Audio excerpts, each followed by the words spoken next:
Pernahkah kalian mendengar tentang pedagang yang tak pernah merugi? Yang dagangannya selalu laris, meski hujan badai sekalipun?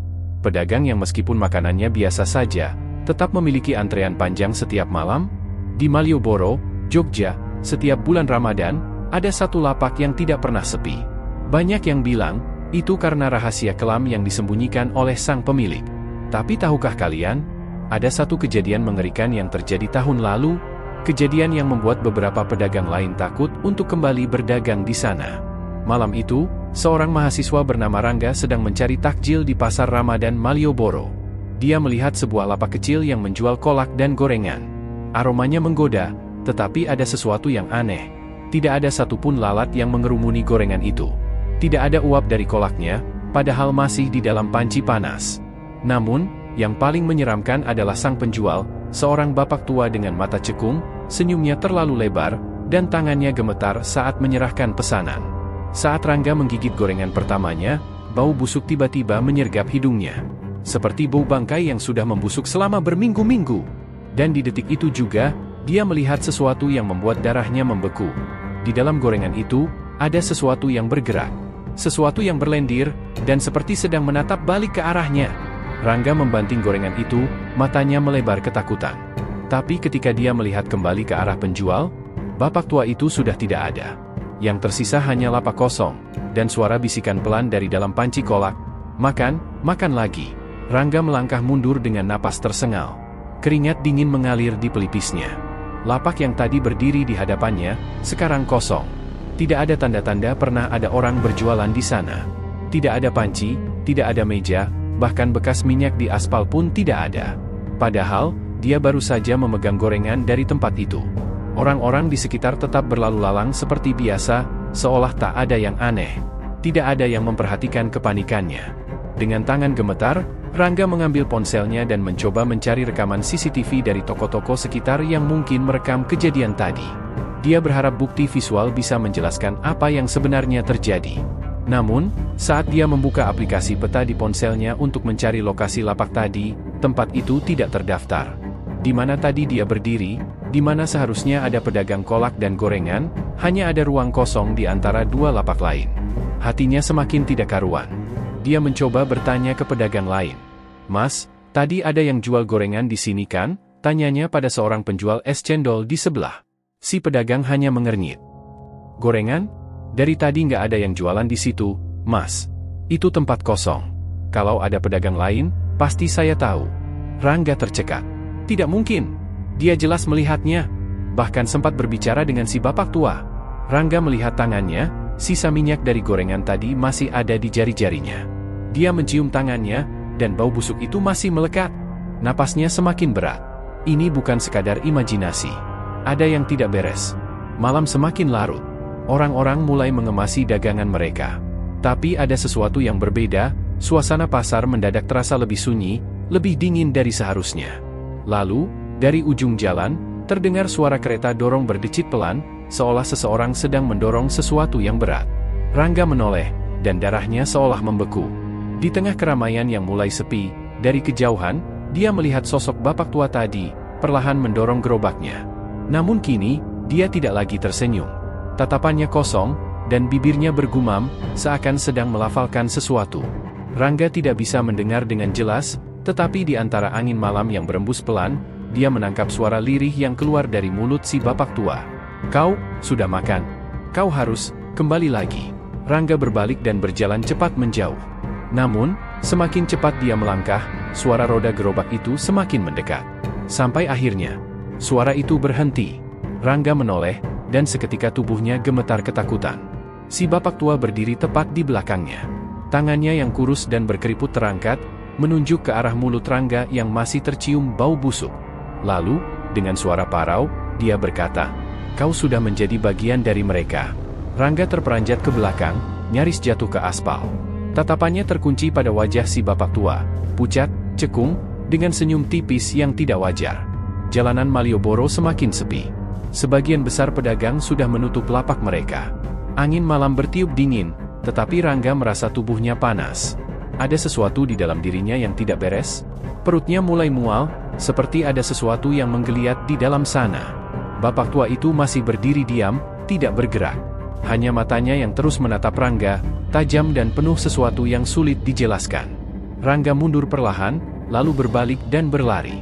Langkah kakinya cepat, tetapi rasa nyeri menusuk di perutnya membuatnya sulit berlari lebih jauh. Dia terhuyung, mencoba mencari warung terdekat untuk meminta air putih. Dia menemukan satu angkringan yang masih buka. Tanpa pikir panjang, dia mendekat dan berkata dengan napas tersengal, "Mas, minta air putih, Mas, cepat." Penjual angkringan itu menatapnya heran, tetapi tetap mengambilkan segelas air. Rangga menenggaknya habis dalam sekali teguk. Namun, begitu air masuk ke perutnya, rasanya seperti ada sesuatu yang melompat dari dalam. Rangga terbatuk keras, tubuhnya menegang. Dadanya naik turun cepat. Tangannya mencengkeram perutnya sendiri, mencoba memahami apa yang barusan terjadi. Lalu, terdengar bisikan. Pelan, jauh, tetapi berasal dari dalam tubuhnya sendiri. "Jangan keluarkan kami, kau sudah menjadi bagian dari kami." Mata Rangga membelalak. Dia bisa mendengar suara itu dari dalam tubuhnya sendiri. Panik, dia memasukkan jarinya ke dalam mulut, mencoba memuntahkan apapun yang tadi dia makan. Tetapi, yang keluar hanya lendir hitam pekat dengan bau busuk yang lebih menyengat daripada sebelumnya. Penjual angkringan mundur dengan wajah ngeri. Mas gak apa-apa?" Rangga terengah-engah. Kepalanya berdenyut hebat. Dia ingin bicara, tetapi suaranya tercekat. Lalu, dia merasakan sesuatu yang lebih mengerikan. Dari dalam perutnya, sesuatu bergerak. Geliat pelan yang semakin lama semakin kuat, seolah ada banyak tangan kecil yang mencakar dari dalam. Bibir Rangga gemetar. Matanya mulai berkaca-kaca. Apa yang sebenarnya sudah dia makan tadi? Angin malam bertiup lebih dingin. Dan di kejauhan, dari gang sempit di ujung jalan, bapak tua itu masih berdiri di sana. Tidak bergerak, hanya menatap, sambil tersenyum. Rangga menggigit bibirnya. Keringat dingin mengalir deras di pelipisnya. Tangannya mencengkeram erat meja angkringan, berusaha mempertahankan keseimbangan.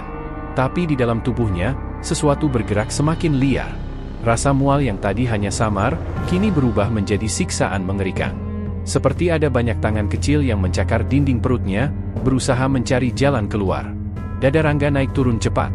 Matanya berair menahan rasa sakit yang tak tertahankan. Jangan keluar," gumamnya dengan suara serak. Penjual angkringan menatapnya dengan wajah cemas. "Mas, saya panggilin ambulans aja ya." Tapi sebelum Rangga bisa menjawab, sesuatu yang jauh lebih buruk terjadi. Dari dalam perutnya, terdengar suara rengekan kecil. Lirih, seperti suara anak-anak menangis. Tapi suara itu berasal dari dalam dirinya sendiri. Rangga menegang. Seluruh tubuhnya membeku dalam ketakutan. "Keluar, biarkan kami keluar." Tangannya mencengkeram perutnya lebih keras.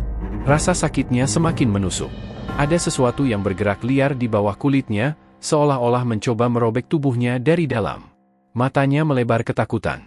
Mulutnya ingin berteriak, tetapi suara yang keluar hanyalah erangan lemah. Lalu, dari sudut matanya, dia melihatnya. Bapak tua itu masih berdiri di ujung gang. Masih menatapnya tanpa berkedip. Tapi kali ini, dia bukan sendirian. Di belakangnya, berdiri beberapa sosok lain. Wajah mereka tirus, mata cekung, dan tubuhnya kaku seperti mayat yang telah lama membusuk. Mereka semua menatap Rangga. Mereka tersenyum. Dan perlahan, mereka mengangkat tangan mereka yang kurus, menunjuk ke arah perut Rangga. Perutnya kini berdenyut semakin kencang, seolah-olah sesuatu benar-benar akan keluar. Dengan sisa tenaga yang ada, Rangga memaksa tubuhnya bangkit. Dia harus pergi. Dia harus segera keluar dari tempat ini. Tanpa menoleh lagi, dia berlari secepat mungkin, meninggalkan angkringan dan seluruh rasa sakit yang merobek tubuhnya. Di belakangnya, dia bisa mendengar suara-suara langkah kaki, banyak langkah kaki, mengikuti dari kejauhan. Dan yang lebih menyeramkan, suara tangisan kecil dari dalam tubuhnya kini berubah menjadi suara tawa cekikikan. Rangga berlari tanpa menoleh. Nafasnya memburu, tubuhnya panas dingin, dan perutnya terasa seperti akan meledak. Langkahnya terhuyung, tapi dia terus berlari menembus gang sempit di belakang Malioboro. Jalanan semakin sunyi, hanya terdengar suara detak jantungnya yang menggila dan bisikan di dalam perutnya. "Hahaha, kau tak bisa lari. Kau sudah menjadi bagian dari kami." Rangga mencengkeram perutnya yang terasa seperti mendidih dari dalam. Setiap langkah yang ia ambil, sesuatu di dalam sana semakin aktif. Geliat menjalar di bawah kulitnya. Ia melihat bayangannya sendiri di kaca jendela toko yang gelap. Lalu, dadanya mencelos. Di dalam pantulan itu, ada sesuatu yang bergerak-gerak di balik kulit perutnya. Seperti tangan-tangan kecil yang mencoba keluar. Rangga menutup mulutnya, menahan jeritan yang hampir meluncur. Ini bukan mimpi. Ini bukan sekadar sakit perut. Ada sesuatu di dalam tubuhnya. Sial! Dia harus pergi ke rumah sakit. Dengan sisa tenaga yang ada, dia merogoh ponselnya, membuka Google Maps untuk mencari klinik terdekat. Jemarinya gemetar, keringat dingin mengalir di dahinya. Tapi, sebelum dia bisa mengetik apapun, layar ponselnya mati. Bukan karena baterainya habis, dia yakin tadi masih ada lebih dari 50% daya. Tapi kini, yang terlihat hanyalah layar hitam dengan pantulan samar wajahnya sendiri. Dan di belakang pantulan itu, ada sosok bapak tua, berdiri tepat di belakangnya. Rangga mematung. Tenggorokannya tercekat. Tubuhnya ingin berbalik, tapi akalnya menjerit agar jangan. Hawa di sekelilingnya jatuh dingin. Seolah seluruh udara tersedot ke dalam kegelapan yang menguar dari sosok di belakangnya. Lalu, terdengar suara seretan kaki. Pelan, menyeramkan, mendekat. Rangga menggertakkan giginya. Dia harus lari. Dia harus pergi dari sini. Tapi sebelum dia bisa bergerak, tangan kurus dan dingin menempel di pundaknya. Seketika, tubuhnya membeku. Hanya ada suara berbisik di telinganya, dingin dan parau. Jangan lawan, biarkan mereka keluar. Dan saat itu juga, rasa sakit di perutnya meledak tak tertahankan. Seakan ada ratusan jari-jari kecil yang mencakar dinding tubuhnya dari dalam. Rangga membuka mulutnya untuk berteriak. Tapi suara yang keluar bukan miliknya lagi. Yang terdengar hanyalah tawa kecil yang bukan miliknya. Dan, sesuatu mulai merayap naik dari tenggorokannya. Rangga jatuh berlutut. Tangannya mencakar aspal dingin, tubuhnya gemetar hebat. Rasa sakit di perutnya kini sudah tak tertahankan lagi. Ada sesuatu yang bergerak di dalam tubuhnya. Bukan hanya di perut, tapi juga di dada, di tenggorokannya. Seolah sesuatu sedang memaksa keluar dari dalam dirinya. "Aari!" Dia berteriak, tapi suara yang keluar bukan suaranya lagi. Lebih serak, lebih dalam, dan ada tawa kecil mengerikan yang ikut keluar bersama jeritannya. Tiba-tiba, ada sesuatu yang menjulur dari dalam mulutnya. Rangga membeku, matanya melotot ketakutan. Bukan muntahan biasa, bukan darah, tapi tangan kecil hitam, seperti tangan bayi yang sudah membusuk. Tangannya sendiri mencengkeram tenggorokannya, mencoba menghentikan makhluk itu keluar, tapi dorongan dari dalam semakin kuat. "Jangan keluar!" Namun, makhluk itu tak peduli. Dengan gerakan yang mengerikan, tangan kecil itu semakin keluar, disusul kepala mungil dengan wajah hitam legam, mulutnya menyeringai lebar. Matanya bolong, hanya lubang hitam menganga. Dan saat kepala itu sepenuhnya keluar dari mulut Rangga, makhluk itu tertawa pelan.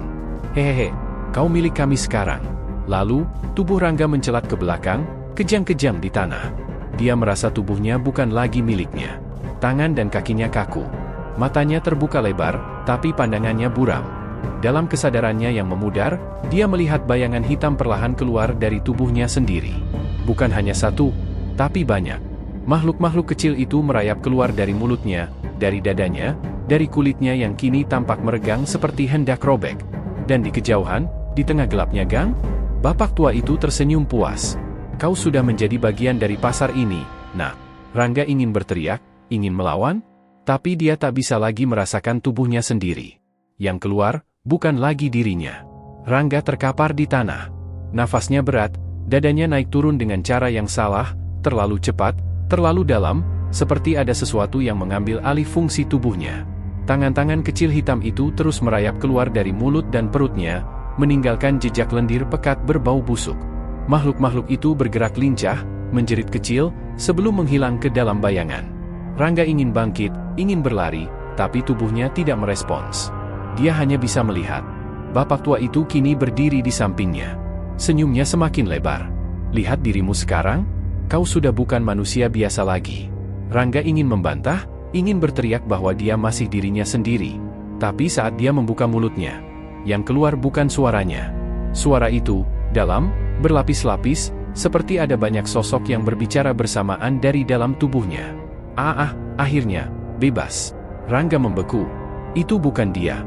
Bapak tua itu tertawa kecil, lalu meraih dagu Rangga, menatapnya dalam-dalam. "Kau tidak mengerti, nak. Kau sekarang bagian dari mereka.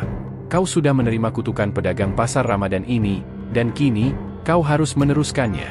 Mata Rangga membelalak. "Kutukan? Bapak tua itu melanjutkan, suaranya pelan namun menghantam kesadarannya seperti palu godam. Sudah puluhan tahun, ratusan orang datang ke pasar ini, menikmati makanan yang mereka tidak tahu asal-usulnya. Mereka makan dengan rakus, tanpa peduli dari mana bahan-bahan itu berasal. Ia mendekat, berbisik tepat di telinga Rangga. Dan kau tahu, mereka juga tidak sadar, bahwa mereka bukan hanya makan, tapi juga dimakan. Jeb, sebuah gambaran mengerikan langsung melintas di kepala Rangga. Makanan-makanan yang dijual di pasar itu, gorengan, sate, gulai, bubur. Apa sebenarnya yang mereka makan selama ini? Rangga ingin memuntahkan segalanya, tapi dia tahu, sudah terlambat. Bapak tua itu tersenyum puas. Dan sekarang, giliranmu untuk memberi makan mereka. Seketika, tubuh Rangga bergetar hebat. Matanya menggelap, kepalanya terasa seperti dihantam sesuatu yang sangat berat. Dia bisa merasakan kesadarannya ditarik ke dalam kegelapan. Dia masih bisa mendengar suara bapak tua itu, semakin jauh, semakin samar. Selamat datang di keluarga kami, nak. Pasar Ramadan ini tidak akan bertahan tanpa seseorang seperti kau. Dan saat kesadarannya benar-benar hilang, Rangga tersenyum.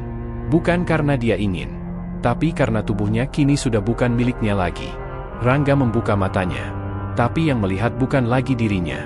Dia berdiri di tengah keramaian pasar Ramadan Malioboro, dikelilingi suara tawa, obrolan pedagang, dan aroma makanan yang menggoda. Tangannya terangkat sendiri, bukan karena keinginannya. Dia sekarang berdiri di balik gerobak makanan, mengenakan celemek lusuh, dan di hadapannya, ada penggorengan besar yang mendidih. Di sekelilingnya, ada pedagang lain. Tapi ada yang salah dengan mereka. Mereka semua tersenyum lebar, terlalu lebar. Mata mereka cekung, wajah mereka pucat. Beberapa dari mereka memiliki bayangan lain yang berdiri di belakang tubuh mereka, samar tapi nyata. Dan mereka semua menatapnya. Lalu, salah satu pedagang, seorang ibu tua dengan tangan kurus berurat, mengulurkan sesuatu kepadanya. Sepiring gorengan. Ayo, nak, coba kau tawarkan pada mereka. Tubuh Rangga bergerak sendiri. Kakinya melangkah maju, tangannya terangkat, memegang piring itu. Di hadapannya, ada kerumunan pembeli, orang-orang biasa yang tersenyum ramah, tidak sadar mereka sedang berada dalam bahaya. Salah satu pembeli, seorang anak muda yang tampak lapar, berjalan mendekatinya. Bang, gorengannya satu, ya, katanya sambil merogoh uang di saku. Rangga ingin berteriak, jangan makan, jangan sentuh makanan ini, tapi mulutnya tidak bisa bergerak. Yang keluar dari bibirnya justru kalimat yang bukan miliknya. Silakan, mas, rasanya enak sekali. Senyumnya terukir tanpa bisa dikendalikan. Anak muda itu tersenyum, mengambil gorengan, dan menggigitnya. Kerak! Rangga ingin muntah. Dalam gigitan pertama, sesuatu yang gelap dan berlendir menyembur keluar dari gorengan itu. Tapi si pembeli tak menyadarinya, dia terus mengunyah dengan lahap. Lalu, sesuatu di dalam tubuhnya mulai bergerak. Matanya melebar. Tangannya mencengkeram perutnya. Bibirnya mulai bergetar, seperti ingin berteriak. Tapi sebelum dia sempat melakukan apapun, darah mengalir dari hidung dan matanya. Dan dalam hitungan detik, tubuhnya ambruk ke tanah. Tak ada yang berteriak. Tak ada yang panik. Orang-orang tetap makan, tetap berbincang.